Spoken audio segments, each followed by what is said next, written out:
Warning. What you're about to hear is born of long years of deep friendship, shared experience, brutal honesty, and the reconciling grace of Jesus Christ.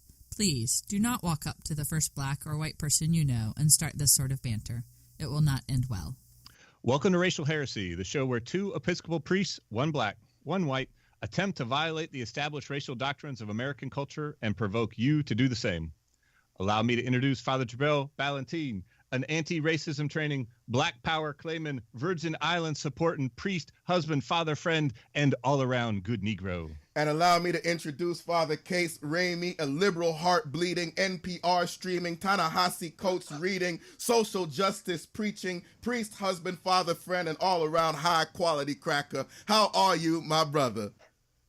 I am well, thank you. Thank you very much. So happy to be here this morning. Mostly, you know, I'm settled. I'm in my own environment, feeling comfortable, and that's where I do best, right? You know. Yeah. So, about that, right, y'all? So it's been a while since we've actually been in the saddle doing a show. We put out one from the crates a week ago, but we've been traveling. So we've had Case outside of his comfort zone. We've been traveling, been touring, doing some speaking, and putting him on the spot, which is always something I love to do.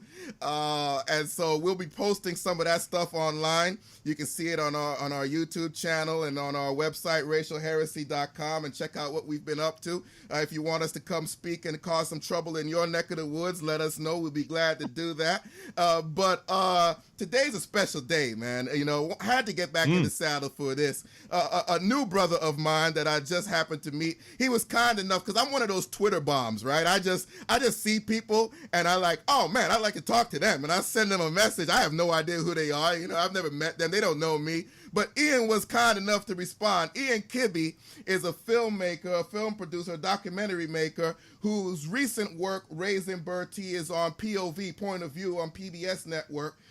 It's on the forgotten people of the rural America. We always forget rural America, but even beyond forgetting rural America, we surely forget that there are blacks in rural America. And so Raising Bertie is about Bertie County in North Carolina. And it was a documentary that he took 6 years to do, man. That's when we talk about making reconciliation and racial justice work part of your spiritual daily life. Like 6 years is a long time to be working on a project, but was kind enough to come on the show today. Ian, how are you, brother? Uh-oh. We lost your sound, Ian. Change my settings. All right, I'm still learning how to use the internet. I'm good. I'm doing pretty good. I'm happy to be inside doing this as opposed to outside. I'm in Chicago, so it's cold and rainy. Yeah, that's brutal. Appreciate that intro. I got to give props to the director of the film, Margaret Byrne, though, and the DP, John Stuyvesant, because I produced this film and have spent nearly 5 years on it. But they deserve a lot of the credit for making this story happen. So just make sure I get their names out there. Sure. Yeah, sure. Indeed. Good to go. Indeed. Glad to have you on the show. Appreciate that you were so open to being on the show.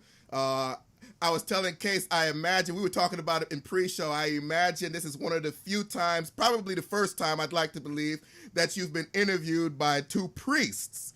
And so would love... Not since the church days, not since confirmation, I feel like. There will be no catechism questions today. Great. I wouldn't remember. I would fail that test at this point.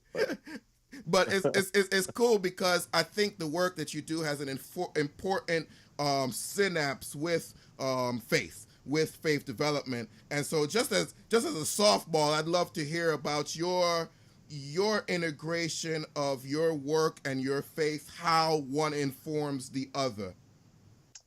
Yeah. Okay. So my faith journey a little bit. So I was raised Episcopalian, like many good Islanders are, you know, in the Christian faith, end up being Episcopalian, and was very active, churchgoer, and until, you know, around college. And at this point, I'd consider myself an atheist, but I feel like I'm still very close to the community and the lessons and things that I learned in church. I'm still very grateful for them, in large part about sort of the things I learned about communities, right, and how people should treat one another in the community, sort of their roles and responsibilities to that community to strengthen and kind of lift all ships.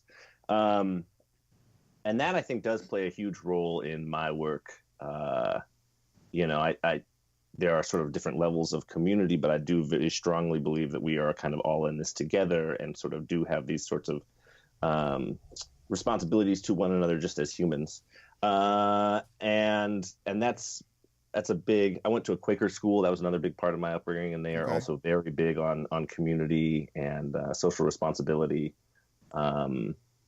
And so, social justice work, I think, probably my learning and my desire and my sort of like, I guess, education in empathy, it has very spiritual roots. Nice. Yeah, appreciate that. Thank you. RaisingBertie.com, BERTIE.com.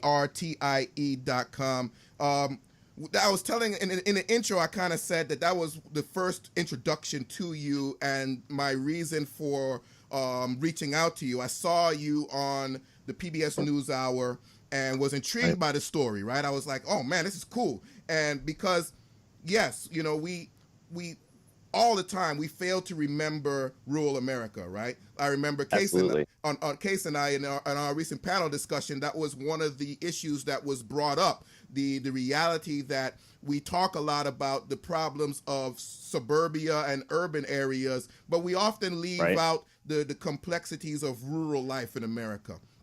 And as true as that is, it's also true that even when we remember rural America, we forget that there is a Black rural America, right? And so, you know, and so I was interested into how you got, how Bertie got on your radar, on the radar of the production team, of the entire team, and why that project meant so much to get out. Yeah, I mean, you're absolutely right. And now we're starting to talk about rural America a little bit more, but again, it's the focus is much more so on white rural America. So Margaret Byrne and John Stuyvesant, they went down originally to Bertie County to make a short, like, promotional piece for a woman who was running a alternative school there, and she was winning an award, and so they were making this piece, and that woman was Vivian Saunders, who features prominently in the film. At that time, they were both involved in working on another film called American Promise, which follows two, middle-class Black. Well, they're really boys. I mean, that film follows them there for 13 years. So following these two young boys as they go through the education system at kind of a prestigious school in New York. And so, I think education, longitudinal filmmaking, communities, how young Black men are dealing with education was very much so on the forefront of their mind. And so when they got to Bertie and they saw kind of the work that Vivian was doing, I think it was just sort of like, wow, we're helping, we're involved in this other story, but there's this completely other different community that they had never seen. They're both from Chicago. Okay. I'm from North Carolina originally, but they're both from Chicago. And I think that they were just sort of like struck by, one, the lack of visibility nationally of communities like this, and two, I think just the good work that Vivian Saunders was doing there. And this alternative school, as you see, works primarily with young men who have been repeatedly suspended, or sort of the educational system is not working for them or has given up on them. And she sort of takes them and brings them into this school, and you can see that it's working. Not long into filming, so originally the story was just going to follow the Hive for a year, which is like nice and kind of tidy and clean, but life doesn't work like that. So not several months into filming, the school is shut down. Budget part of it is the school board feels they can do a better job providing, the socioeconomic training. And so they shut the school down. And at that point, that's really when the film pivots to say, like, all right, well, now what happens when in a place where there are few safety nets and very few opportunities, like, what does life look like for young men in these communities? Right. And yeah, 6 years later, we stopped shooting. They were like, all right, guys, you can leave now with the cameras for a while.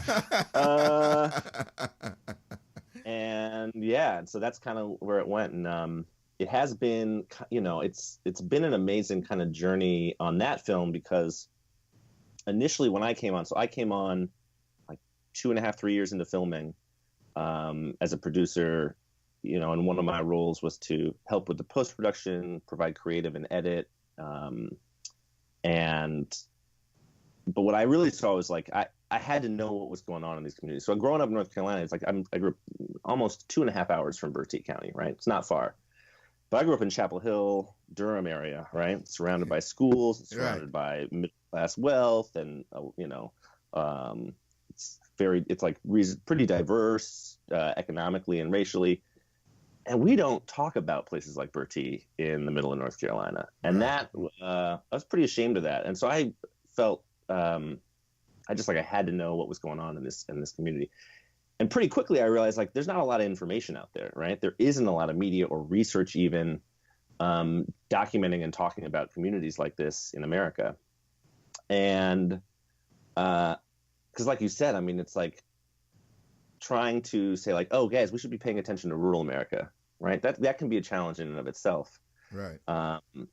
And it's like also try to pay attention to Black rural America, right? And you kind of like so like and they are dealing with very different but also very similar challenges, those communities. And so for like young people in a place like Bertie, those are really compounded, right? You have economic isolation, you have geography, you have and then you have like, especially in the South, a place like Bertie, like you can hit that history with a rock, right? Of industry, migration, sharecropping, and then there's slavery, right? And you can see those generations there, right? Without having to go very far back, and all of those things, and then the mass incarceration also, right? The only stat in the film is that there's 27 prisons in a 100-mile radius, right? One of which is built on like one of the largest plantations in North Carolina, right? So like it's not hard to draw those lines there once you look a little bit. So bringing that story out and getting to people to kind of think holistically about these things. The thing about the film is it's not a one-issue film, right? It's not just about education, and it's not just about the prison industrial complex, because the problems and challenges there aren't simple in that way, right? They are historical, they are systemic, and so trying to like encourage sort of these holistic conversations where we can talk about these different things, and which is really fascinating because like every screening people kind of like attach onto one thing or two, you know what I mean? And then someone else in the room will say like, well, no, but I think it's about this. And getting that and seeing that conversation happen organically has been sort of one of the most rewarding parts. Yeah, for sure. No. I'm struck. One of the things that we talk a lot about at Racial Heresy, the idea of reconciliation as a spiritual practice, right? Something that isn't about checking the box, right? That isn't about simplifying to one issue, addressing it, solving it, and then being done, right? I mean, that a spiritual discipline, a spiritual practice is a lifelong work, and so much resonance with the idea of kind of that longitudinal documentary style, and really this life that you have as a producer, as working with these filmmakers on this long term. And I'm curious how that kind of rhythm of life where you are engaged in a particular set of relationships and a particular effort, a particular work for so long, how you sustain that effort, right? I mean, so a lot of people are like, well, I can go to like one protest, but that's it, right? Then I need the rest of my weekend to recover, and here you are long-term invested. How do you sustain that? And how does that living life like that, how does that change you? How do you sustain it, and how does that change you?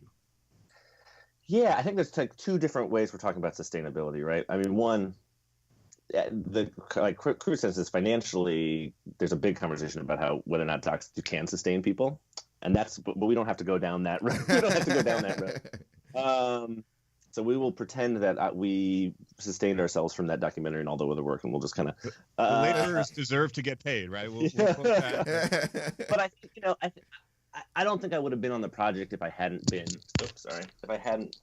been deeply, and the same goes for Margaret and John, if I hadn't been really deeply interested in the subject matter. I think if you are going to embark on something like that, you have to care a lot. Or you have to like at least have maybe an insatiable appetite for learning, right? Because that's what is going to sustain you, right? And I feel very fortunate to have worked on it too, especially now, right? I mean, over these years, it's like given me a focal point to feel engaged in these conversations in a way that is also part of my career, right? And that's like pretty lucky. A lot of people, they have to be separate, and I can kind of combine those two things. I think, also, for Margaret and John, I've heard them talk about this a lot, so I don't feel like I'm just speaking for them. But they are, and myself now, like really connected to these families and to these young guys. And the strength of those relationships is how you gain access, right, to the participants in a film. Right. But also what then sustains you to want to keep telling that story and kind of honoring them. And I think that that's really hugely important. That those relationships and that sort of, again, it's like that community responsibility. You feel a responsibility to these people who have not only like given you access to their lives, but who become like family and real community members, right? Very close. Yeah. But I think have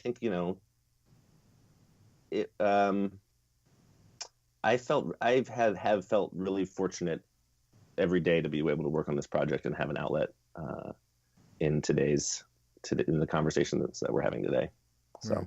Right. Thank you. I appreciate that. Yeah.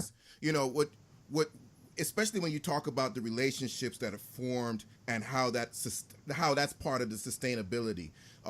When you and I, Ian, talked beforehand, we spoke about the empathy that is lacking in our culture, in our world, that presents an obstacle towards reconciliation. So, my goal, and this is one of the reasons that I wanted you on here, right? My goal is to get all of our listeners to watch Raising Bertie and be convicted and be challenged in a certain way. So in understanding, listeners, that you will go to raisingbertie.com and find out how to watch it in your local area. In preparations for that work, right? What would have to happen, Ian, within someone? What would have to happen within someone before and while watching Raising Bertie for them to gain that sort of empathy that leads them towards the work of reconciliation? I mean, that's a hard question. I mean, there's like the questions how you were.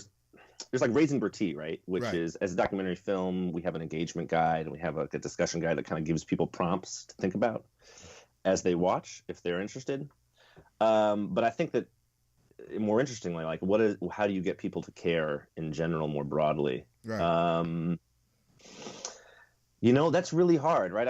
You had a question on like, what do you see as one of the biggest problems facing racial reconciliation? Right. I'm not sure if that's the wording. Yeah. And I wrote sort of an ahistorical perspective that leads to a lack of empathy, something like that.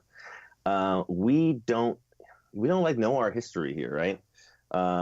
And it's allowed the rise of certain narratives and kind of alternate histories to lead us to places like to land us with presidents that we might have now.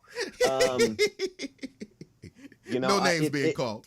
Yeah, it's like, and it's true. I mean, you're seeing more and more now. People talk about Reconstruction and like what happened around Reconstruction. Mm-hmm. There is more data and literature that does kind of connect us to history, but I don't know if anyone is. I don't know if it's reaching necessarily the people who need to read it most, which is kind of another concern.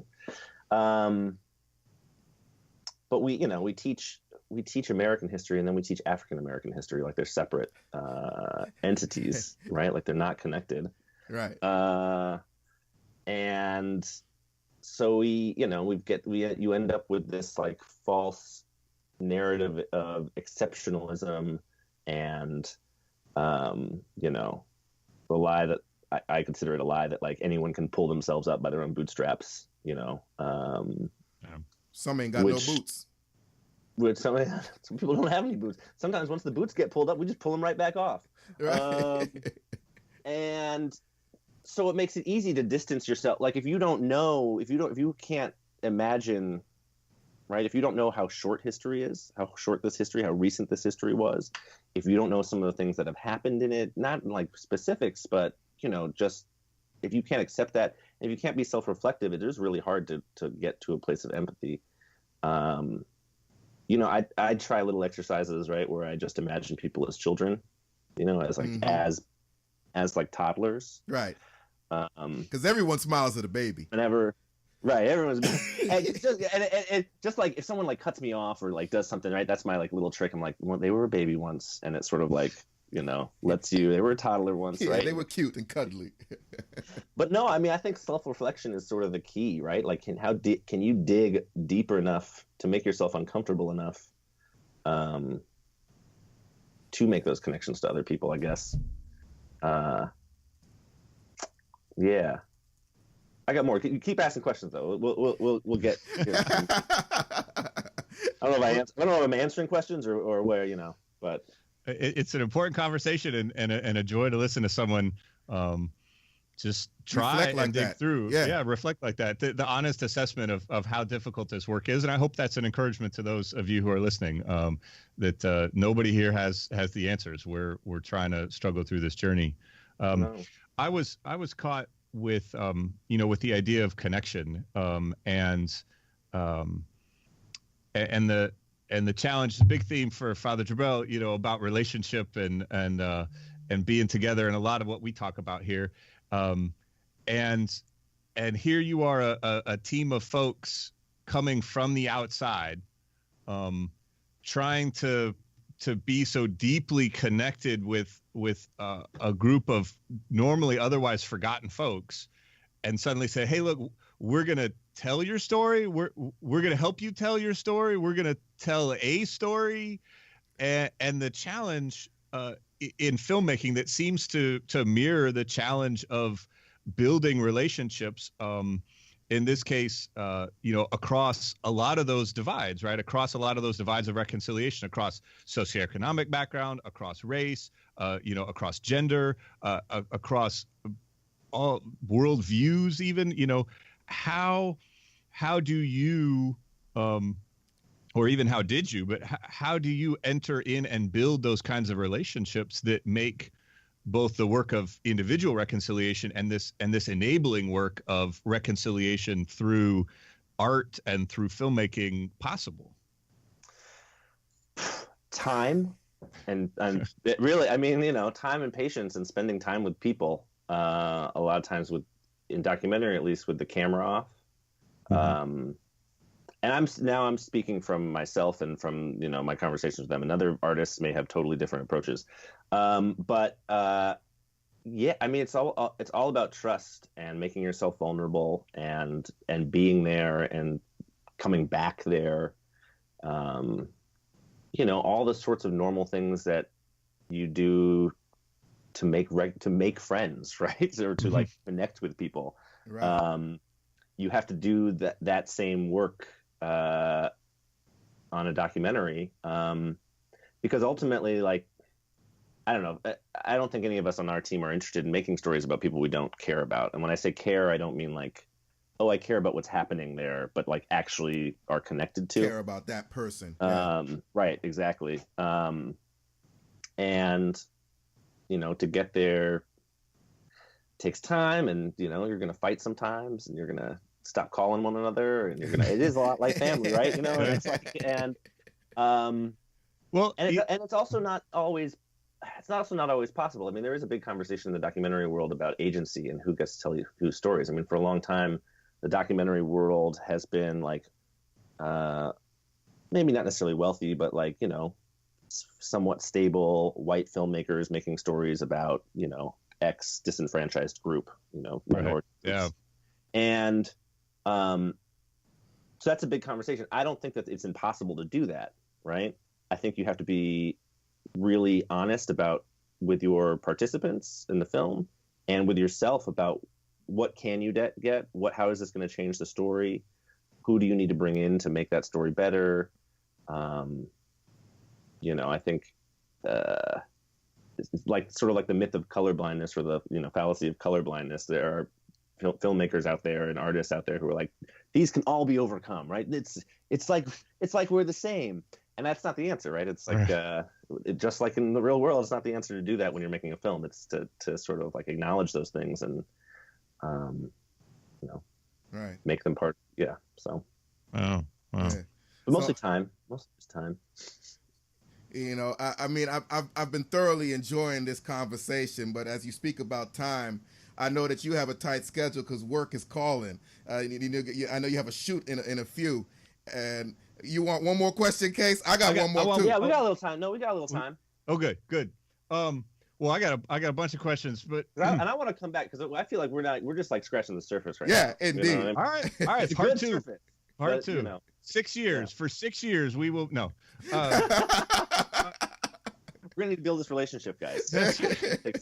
Well, and so I've got 2 if we can throw them in here. We'll see. But the first is, as you talk about, you know, building those relationships and getting in fights and things like that. Again, when we talk about a spiritual discipline, you're going to fail at that, right? You're going to make mistakes. And I'm curious if you have a particular example in mind where, you know, you or somebody got hurt, somebody overstepped bounds, somebody made a mistake, and yet, and how were you able to recover from that and maintain the relationship to even reconcile in that small way that kept the larger work going? Yeah. In the film, I mean, I feel like what we were talking about is so at the key, right? Like, in what is often hard in this work is giving people the space to make mistakes, right? Mm-hmm. Or giving yourself the space to make mistakes, right? Like, white people end up not wanting to talk about this because they're so afraid to make a mistake, right. And so they stay quiet, right? Which is not helpful to anyone. And often minorities, people of color, you know, are frustrated that, one, don't want to be in the position to have to explain to all white people what's going on all the time. But 2, like, when these conversations get in, oftentimes they get hot fast, right? Because they feel like life or death issues because they are life or death issues. Right. And so, like, getting to that, we're going to make mistakes space, and we're okay with that, and we're going to heal and come back is really, really hard. On the film, sometimes when people overstepped or something, I mean, they'd go through periods where, like, you wouldn't hear from someone for like several months, right? Or they wouldn't let you into their house or something for whatever reason. But I can't think of any like specific. Margaret would probably be able to answer that question better, like where they were like, no, you have to. But, you know, I think it's just showing like a commitment to coming back. Even, you know, it's like, look, you can ignore me, but we're still going to bug you. It's like, you know, we're still gonna be here. And at a certain point, you have to respect that. We also like try, you know, with the participants in the film, they see the cut before it's out, before it's done. And they know that, and they, you know, need to have some ownership, not necessarily in like the artistic every, like, you know, like, oh, this shot's like a little too long, can you cut that down, but sort of like the overarching like story and how they're being portrayed. And so like letting them know that they have that agency is I think an important part of the process. But yeah, I had this, so this is separate. I had this interaction recently that was kind of like this, and it's not a success story. But one of failure, and I think just sort of like shows kind of some of the difficulties. So we actually had a screening of the film, and was doing a Q&A, and someone asked about one of these questions about trust, and I used the word subjects when I was talking about, and there's subjects in the film. And this is a group of researchers, and this young woman came up, and she was like a young African American woman. I mean, I think she must have been in grad school based on the crowd. And she was like, hey, I'm pissed that you used that word, and I don't want you using it anymore. And I was like, oh, wait, what are we talking about? She was like, oh, subjects. And I was like, oh, which is like the common documentary term is to use subjects, right? Or has been. But it's also not the right term because it makes them sound like research subjects. So she was coming at it from this like research, like as researchers, we don't call them subjects, they're participants, or they're people in the film. And I was like, wow, you know, I'd like kind of heard that, but had not really had that conversation. Right. So I was trying to engage with her, to kind of like get more. I was like, oh, well, so like, what do you, where is this, where's the background in the research world from this? And like, what's the conversation that the research world is having about this? And she kind of told me a few things, but I could tell she was done, kind of, right? Like she wasn't engaging with me anymore at that point. And walked off. So I took my lumps, and for like a little bit, I was frustrated. I was like, hey, I wanted to learn. She was absolutely right. I'm trying to learn now. But then as you think about that, it's like, look, she probably does that all the time, not all the time, but often, right? And every time someone like that has to come up to somebody to correct them or to tell them their piece, I think it requires an immense amount of emotional energy, right? Especially if you're a person of color and you're a woman, right? Like she is used to probably men like me not seeing her. And I did say, I was like, well, I'm actually mixed race, but we kind of like blew through it, right? It didn't necessarily matter in that moment, right? I'm still a white guy at the front of the stage. So neither of us quite got what we wanted out of that conversation, right? Mm-hmm. And part of that was just like the timing and the context we were having it in. But she didn't necessarily hear me, and I found myself frustrated by it when really it's like totally understandable, right? That she had like to steel herself to come talk to me, right? And then it's not her responsibility. I'm not her responsibility. Right. Yeah. She was brave enough or not brave, but like, smart enough to come, and I did learn something from it. So like it didn't feel like a win. Actually, so maybe it's not a story of failure. It didn't feel like a win in the moment, but like, I guess that's the thing, right? Like, you win some and you lose some, and you like hope with time that your losses turn to wins. And so yeah, that was one of those places where I was like, wow, if we both had a little more patience and give, we probably would have like really nailed that. We didn't. It doesn't feel great, but there's still something that I think that we probably did get out of it. So. Wow. Yeah. Oh. Yeah. It does. It takes a lot of time, a lot of emotional energy. But you guys know that. You guys do this time professionally. Yeah, indeed. Definitely appreciate Case. I think you said you had two, right? Well, yeah, I got time for one more. Okay. Well, we just started. Speaking of blowing through, so let's put a marker down for interview number 2, where you bring up your own experience as a mixed race person, a person of many heritages, and how that affects your work and how you live. I wanted to let that linger for a while because I was afraid that our listeners would stop listening to him when they realized that he wasn't the white man that he's presenting himself to be. It's beautiful. I mean, that's where I operate. Charlie Terrell and I talk about all the time, trying to have this conversation across the color line. And most of the time, pretty much all the time, I'm standing on one side and he's standing on the other. And we finally have a guest here with us sharing openly and honestly about straddling that line. So we got to get back to that. But we can't do that in one question. So I'm not going to go there right now. I was gonna ask, what our listeners, a lot of our audience is in the Christian church, and I'm curious what you would like the church universal, the people of faith out there. What do you want them to take away? What is there some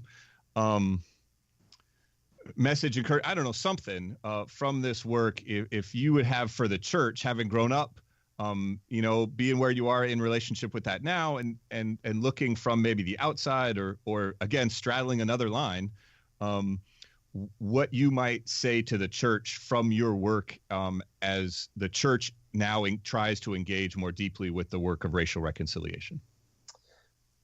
Give me an easy one to go out on, huh? Yeah.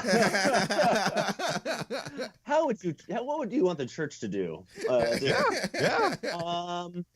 I mean, I think specifically in places in rural communities, really all communities, but in rural communities, churches are huge seats of, not power is not the right word, but they're very well connected to the community. You see in the film that Vivian is able to get a donation from the church for this new building, right? Mm-hmm. And there's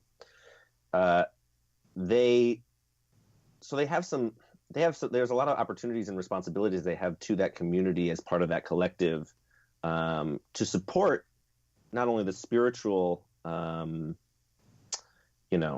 direction that the community takes, but also the educational the economic, places like rural communities are and rural citizens are really resourceful, right? And if they are the more connected that they are, I think, right? If the more that they work on collaborative action, the more power that they have. So if you are a church in a rural community, who are the people in your community like Vivian Saunders that maybe you could support? Or where are those needs in your community that you can find young people who you can mentor or develop? Because those sorts of efforts make a huge amount of impact. God, more broadly, I think, God, I don't have time to answer this one right now. Because I think it's like part of this kind of get back to some of the core mission, right? Around poverty and again, I'll keep using this word, and community, and like who are what are the core lessons and things that the church does already so well, but sometimes loses sight of, particularly with the political world we live in now. Right. But let me get back to you on that one. All right. Let me get back to you, so I can give you All specifics. Right. I think it's like and this that also applies not to just churches, but I think rural citizens, like look around. There are a lot of Vivian Saunders out there. There are a lot of Day-Days and Buds, and you can do a lot of work just not looking too far from home. Yeah, indeed. Amen. Man, we appreciate you spending some extra time with us, and the depth of conversation and the depth of exploration that you were willing to take in this. And I hope our listeners and viewers really appreciate that. Again, the site is raisingbertie.com. Bertie is B as in boy, E-R-T as in Tom, I-E as in Edward, raisingbertie.com. Find out how to watch it. I'm sure at that website, right, you can download the study guide. We just launched our new website. We got links to the discussion guide and how you can host a screening. You can get in touch with us, and so yeah, we'd love to screen anywhere, take this conversation out. Yeah, yes, absolutely. And we want to keep the conversation going with you all. Be sure to join. If you're not already a member of our Facebook group, go to racialheresy.com/Facebook. We take an application, y'all, because we want to make sure that it's a safe space to have these conversations, because we trust in that we're going to be vulnerable with each other, and that space needs to be protected. That space needs to remain sacred. So that's why we do ask you to go to racialheresy.com/Facebook, fill out a brief and quick application, and hop on over and then get in and join in on the discussion. Until next time, I'm Father Jabril. And I'm Father Case. Imploring you to risk it all and exercise whatever power and privilege you have to become a racial heretic. And now, here it is, your moment of sin. I would tell you that Robert E. Lee was an honorable man. He was a man that gave up his country to fight for his state, which in 150 years ago was more important than country. It was always loyalty to state first back in those days. Now it's different today. But the lack of an ability to compromise led to the Civil War. And men and women of good faith on both sides made their stand where their conscience had them make their stand. Thank you for listening to Racial Heresy. Be sure to visit our website, racialheresy.com, to post your questions, comments, and feedback, and to share your own stories of life as a racial heretic. Want to hear more? You can find past episodes of Racial Heresy on iTunes and the Racial Heresy website. Want to hear even more? Invite Racial Heresy to speak at your conference, council, church, training, or event. Email us at ebonyandivory@racialheresy.com or visit our website for information on speaking engagements.